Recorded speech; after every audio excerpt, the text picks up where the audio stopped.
You welcome my YouTube channel Gyandev Sansthan की तरफ से आपको प्यार भरा नमस्कार। यदि आप में से कोई फेसबुक या फिर इंस्टाग्राम से हमारी कोई वीडियो देखता है तो यूट्यूब पर जाएं और हमारे चैनल सब्सक्राइब करें। और इसके अलावा कोई यूट्यूब से देखते हैं तो हमारे चैनल को सब्सक्राइब करें ताकि रोज़ाना हमारे द्वारा दिए गए नोटिफिकेशन आपके तक पहुँच जाएँ। जैसे कि आज का टॉपिक रहेगा, हम रोज़ाना आपके बीच में कोई ना कोई टॉपिक लेकर आते हैं, मोटिवेशन से लेकर या फिर एजुकेशन से रिलेटेड ही रहता है। हमारा कोई नृत्य से वगैरह नहीं है, क्योंकि मतलब एजुकेशन से रिलेटेड है या फिर मोटिवेशन से रिलेटेड है। रोज़ाना हम इस तरह का टॉपिक लेकर आते हैं। और आज का जो टॉपिक है कि क्यों एक परिवार, अच्छा खासा परिवार बड़ा जैसे आगे चलकर क्यों टूट जाता है। ऐसा क्या सिचुएशन, ऐसी कौन सी कंडीशन आ जाती है जिसकी वजह से एक छोटा सा परिवार हमारा अच्छा होता है और जैसे ही हम बड़े हो जाते हैं तो सभी हमारे भाई हमसे दूर हो जाता है, हमारे पिताजी हमसे दूर चले जाते हैं। ऐसा क्या रीज़न है, इसके बारे में बात करेंगे। इससे पहले मैं आपके सामने दो लाइनें बोलना चाहता हूँ।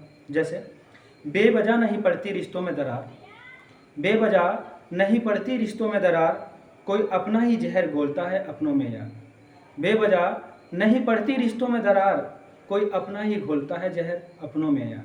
ये तो आप सब जानते होंगे। कोई दूसरा क्यों बोलने के लिए आएगा, अपने परिवार से कोई ना कोई होगा जो आपस में तोड़ने की कोशिश करेगा। तो देखना, मैंने आज आपसे कहा था कि ऐसा क्या कारण हो जाता है, ऐसी क्या वजह हो जाती है जिसकी वजह से हमारा अच्छा खासा परिवार एक दिन बिखरने लग जाता है, टूटने लग जाता है। क्या कारण है? तो सबसे बड़ा कारण है बेरोजगारी का। किसका कारण है? बेरोजगारी का। अगर बेरोजगारी ना हो तो हमारा परिवार जैसे बचपन में एक साथ रहता है ना, वैसे ही बड़ा होकर भी एक साथ रहेगा, पूरी जॉइंट फैमिली रहेगी। जो मज़ा पहले बचपन में था ना वही मज़ा रहेगा। लेकिन रीज़न क्या होता है? बेरोजगारी का। क्या कारण होता है? बेरोजगारी का। एक समय ऐसा आता है कि हमारे पास बेरोजगारी होने की वजह से हमें अपने भाई को अपने हाथों से खो देना पड़ता है, क्योंकि हमारे पास पैसा नहीं होता है। और हमारे पेरेंट्स की अगर तबीयत कभी ख़राब हो जाती है ना, तो एक चंद पैसों की वजह से हम अपने अच्छे हॉस्पिटल में एडमिट नहीं कर पाते, जिसकी वजह से हमारे हाथों में से ही हमारे पेरेंट्स चले जाते हैं। ये सबसे बड़ी कमी है हमारी बेरोजगारी की। अगर हम बेरोजगारी की लाइन में न जाएं और हम अपने लाइन में सक्सेसफुल हो जाएं तो हमारा परिवार जैसे बचपन में हम एक साथ रहते थे ना, वैसा हमारी परिवार रहेगा एक साथ ही। देखा होगा आपने कि जैसे कि आज अगर हमें किसी भी चीज़ की कोई ज़रूरत पड़ती है, अगर हमारे भाई को कोई टच भी कर देता है ना, तो हम ये कहते हैं ना कि तुझे किसने हाथ लगाया, मुझे बता जरा, मैं चलता हूँ तेरे साथ। मेरे किसकी हिम्मत है जो मेरे भाई को हाथ लगा सके। लेकिन एक समय ऐसा आ जाता है जब हमारे भाइयों की और हमारी सबकी शादी हो जाती है ना, तो सब दूर हो जाते हैं। हमारे भाई को कौन मारे या हमें कौन मारे, किसी पर कोई प्रभाव नहीं पड़ता है। सबका कारण क्या है? बेरोजगारी है। और ये बेरोजगारी क्यों आ जाएगी? ऑटोमेटिक बेरोजगारी आ जाती है? नहीं, ये बेरोजगारी इसलिए आ जाती है क्योंकि हम जो मोबाइलों पर अश्लील चीज़ों को देखते हैं, हम जो मोबाइलों पर बेकार सी चीज़ों को देखते हैं, हम जो मोबाइल पर ऐसी चीज़ों को देखते हैं जिससे हमें कोई ज्ञान ही नहीं मिलता है। यदि आपको देखने का शौक है ना, मोटिवेशनल चीज़ें देखो जिससे आपका काम में लगन मिलेगा। आप अगर पढ़ाई करते हैं तो पढ़ाई से संबंधित मोटिवेशनल देखो, आपको रातों दिन पढ़ने के एक मौका मिलेगा। रातों दिन पढ़ने के लिए आपको दिल करेगा, रातों दिन पढ़ने के लिए ऐसा मन करेगा कि मुझे रातों रात पढ़ना, अपना सपना पूरा करना, अपने माँ बाप को वो सपने दिखाने, वो दिन दिखाने जैसे बचपन में मुझे माँ बाप घुमाया करते थे ना, वैसे ही बड़ा होकर मैं अपने पिताजी को घुमा सकूँ, अपने पेरेंट्स को घुमा सकूँ। वो आपको सपने पूरे करने हैं तो रातों दिन आपको पढ़ना पड़ेगा। इसके अलावा कोई अदर बिजनेस करते हो, जैसे किसी भी दुकानदारी का काम करते हो या बाइक का काम करते हो, इसके अलावा किसी प्रकार के इलेक्ट्रॉनिक मशीन का काम करते हो, एनीवे कोई भी प्रकार का आपका बिजनेस है, तो उसके लिए भी आपको मोटिवेशन की ज़रूरत है। आप डिप्रेशन में नहीं जाएंगे अगर आप डेली मोटिवेशन देखेंगे। लेकिन मुझे लगता है कि वर्तमान में 95% आज भारत के अंदर, 95% भारत के अंदर बच्चे बेरोजगार हो गए मोबाइल की वजह से। रीज़न है ना, क्योंकि वो उस मोबाइल पर वो चीज़ें सर्च करता है जो इसके लाइफ में ज़रूरी ही नहीं है। वो उस मोबाइल ने उसके ब्रेन को ऐसे कब्जे में कर रखा है कि अगर वो सोते हुए, अगर कभी क्या होता है जैसे कि वो सो जाता है ना, सोने के बाद अगर वो आंखें मीच के ऐसा होगा और उसका आंख खुलेगी तो मोबाइल पे ही हाथ उठेगा उसका, मतलब आंखें मीच के भी मोबाइल को उठा लेता है वो।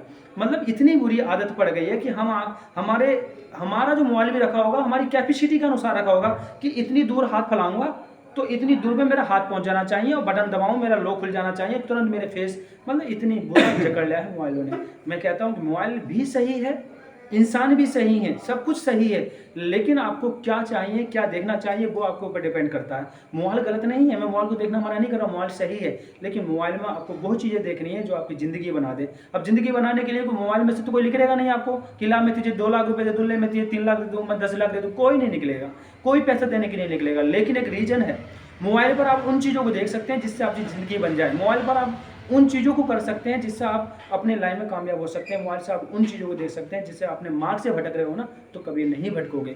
जैसे कि मैं कहानी बता दूं आपको आज कि वो क्या चीज़ थी।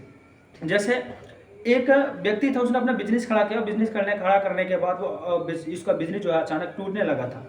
टूटने का मतलब हो गया कि उसका बिजनेस अचानक ठप होने लगा, और ठप फल तो होते हैं।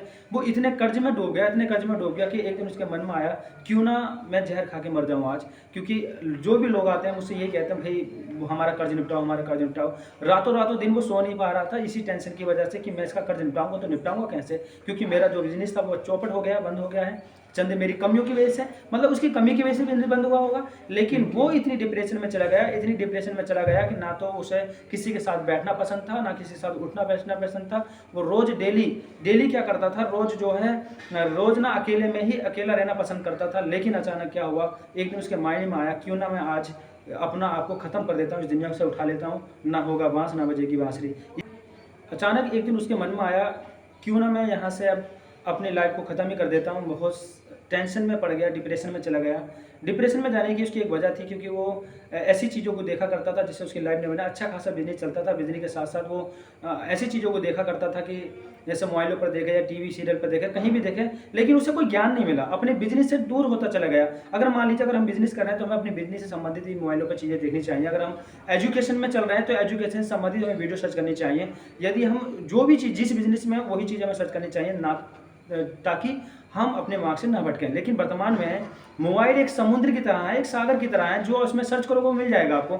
लेकिन अगर आप मोबाइल 2 मिनट के लिए खोलोगे ना तो आपका 2 घंटे जाएंगे, अगर आप 3 मिनट के लिए खोलोगे ना आपका 3 घंटे जाएंगे। लेकिन मैं क्या कहता हूँ, अगर आप अपने बिजनेस के लिए अपनी कोई पॉइंट टू पॉइंट चीज़ सर्च करोगे ना तो आप उस पर 10 मिनट या 15 मिनट नहीं दे सकते। अगर मैं आपको ये बातें समझा रहा हूँ तो मेरी ये वाली वीडियो देखने वाले ही बहुत कम लोग होंगे, तो उनमें से कहेंगे ये क्या बकवास कर रहा है। अगर मैं यही नाच लगूँ ना तो यही चीज़ आपको पसंद आएगी, और मैं यही गाना लगूँ ना तो यही चीज़ आपको पसंद आएंगी। इस जमाने को पसंद ही ये चीज़ आ गई है, क्योंकि समझने वाली चीज़ को जो ना बस उसे जो है उलझा के रखो, ये वाली बात पसंद आ गई है। तो लेकिन मैं आपसे एक बात, आपके सामने एक बात कहना चाह रहा था। उस दिन वो कहने लगा कि आज मैं अपनी लाइफ को ख़त्म ही कर लेता हूँ, मर ही जाता हूँ।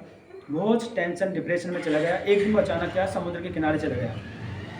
जैसे वो समुद्र के किनारे गया और समुद्र के जो किनारे वहाँ पर गया, वो कूदना ही वाला था, लेकिन वो कभी करता क्या था कि मर जाऊँ, अरे यार बच जाओ, मर जाओ, मतलब बार बार उसका दिल कह रहा था कूदूं, लेकिन अचानक मन करता है यार मत कूदो यार, क्या होगा मर जाएंगे। वो कहता था फिर कूदो मत कूदो, भाई ये सिचुएशन उसके बीच में चल रही थी। आखिरी बार में वो समुद्र में कूदने ही वाला था, एक व्यक्ति अचानक वहाँ पर आया।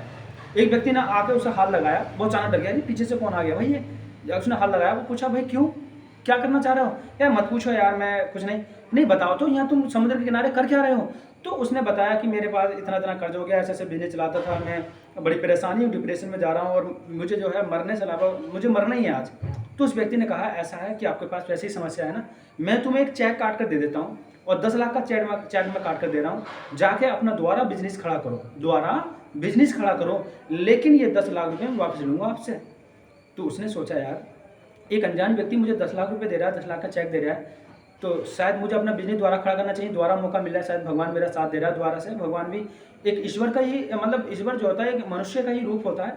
जब उसने उसका साथ दिया, वो चेक लेकर अपने घर आया, लेकिन उसके दिमाग में एक क्वेश्चन खटका, यार ये एक अजनबी व्यक्ति मुझे अचानक 10 लाख का कैश दे, मतलब 10 लाख का चेक दे गया कि वो अपना बिजनेस खड़ा करो। अचानक उसे जो है मुझ पर इतना ट्रस्ट है, उसे मुझ पर इतना विश्वास है कि मैं 10 लाख रुपए उसके वापस कर दूंगा। तो उसके दिमाग में एक क्वेश्चन आया, जब उसे मुझ पर इतना विश्वास है तो मुझे खुद पर कितना विश्वास होना चाहिए। मैं भी कसम खाता हूं कि चेक को हाथ नहीं लगाऊंगा, यहीं के यहीं रखूंगा और अपनी मेहनत से, अपने लगन से अपने बिजनेस को ऊपर खड़ा करूंगा। उसने उस चेक को अपने अलमारी में रखा, और उस दिन के बाद लगातार वो अपने निरंतर प्रयास करता रहा, निरंतर मेहनत करता रहा, कैसे वो उस बिजनेस को आगे बढ़ाना है, ये सारी चीज़ें सर्च करता गया, लोगों से वार्तालाप की, लोगों से बातें की, और अपने बिजनेस को एक दिन इतनी ऊंची बुलंदियों पर ले गया। एक दिन उसके मन में ख्याल आया कि यार मैं यहाँ तक तो पहुँच गया हूँ, लेकिन उस बंदे की वजह है जो मैं यहाँ तक पहुँच गया। एक दिन वही चेक लेकर के वो उसी समुद्र के किनारे, उसी जंगल में दोबारा गया। जब दोबारा जा रहा था, रास्ते में उसने देखा कि उसी व्यक्ति को 4 डॉक्टर उसे पकड़ के लेके जा रहे थे।